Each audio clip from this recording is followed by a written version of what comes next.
एक व्यक्ति गाड़ी से उतरा और बड़ी तेजी से एयरपोर्ट में घुसा। जहाज उड़ने के लिए तैयार था। उसे किसी कार्यक्रम में पहुंचना था जो खास उसी के लिए आयोजित की जा रही था। वह अपनी सीट पर बैठा और जहाज उड़ गया।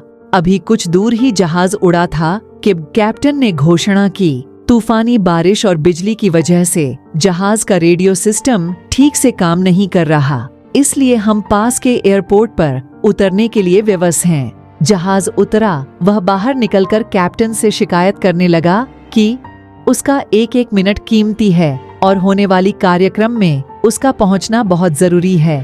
पास खड़े दूसरे यात्री ने उसे पहचान लिया और बोला, डॉक्टर पटनायक, आप जहां पहुंचना चाहते हैं टैक्सी द्वारा यहां से केवल 3 घंटे में पहुंच सकते हैं। उसने धन्यवाद किया और टैक्सी लेकर निकल पड़ा। लेकिन ये क्या आंधी, तूफान, बिजली, बारिश ने गाड़ी का चलना मुश्किल कर दिया। फिर भी ड्राइवर चलता रहा। अचानक ड्राइवर को आभास हुआ कि वह रास्ता भटक चुका है। नाउम्मीदी के उतार चढ़ाव के बीच उसे एक छोटा सा घर दिखा। इस तूफान में वही सौभाग्य समझकर गाड़ी से नीचे उतरा और दरवाजा खटखटाया। आवाज आई, जो कोई भी है अंदर आ जाए। दरवाजा खुला है। अंदर एक बुढ़िया आसन बिछाए भगवत गीता पढ़ रही थी। उसने कहा, माँ जी, अगर आज्ञा हो तो आपका फोन का उपयोग कर लूं। बुढ़िया मुस्कुराई और बोली, बेटा कौन सा फोन? यहाँ ना बिजली है ना फोन, लेकिन तुम बैठो, सामने चरणामृत है, पी लो, थकान दूर हो जाएगी और खाने के लिए भी कुछ ना कुछ फल मिल जाएगा। खा लो ताकि आगे यात्रा के लिए कुछ शक्ति आ जाए।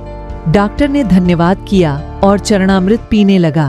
बुढ़िया अपने पाठ में खोई थी कि उसके पास उसकी नजर पड़ी। एक बच्चा कंबल में लपेटा पड़ा था जिसे बुढ़िया थोड़ी थोड़ी देर में हिला देती थी।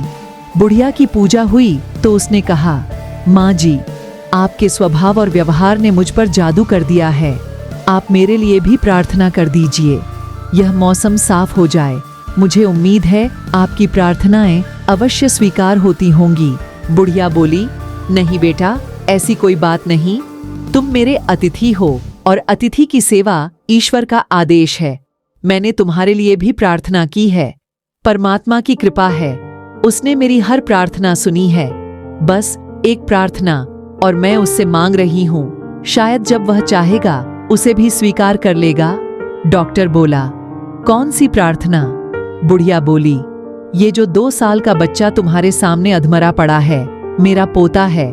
ना इसकी माँ जिंदा है ना ही बाप। इस बुढ़ापे में इसकी जिम्मेदारी मुझ पर है।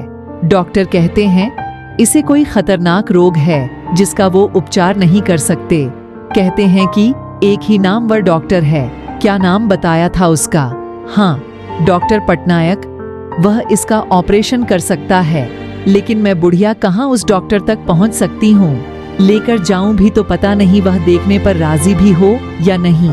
बस अब बंसी वाले से यही मांग रही थी कि वह मेरी मुश्किल आसान कर दे।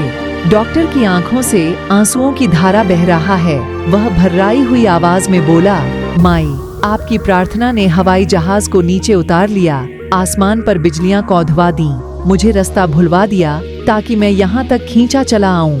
हे भगवान, मुझे विश्वास ही नहीं हो रहा कि एक प्रार्थना स्वीकार करके अपने भक्तों के लिए इस तरह भी सहायता कर सकता है। दोस्तों, वह सर्वशक्तिमान है। परमात्मा के भक्तों, उससे मन लगाकर तो देखो।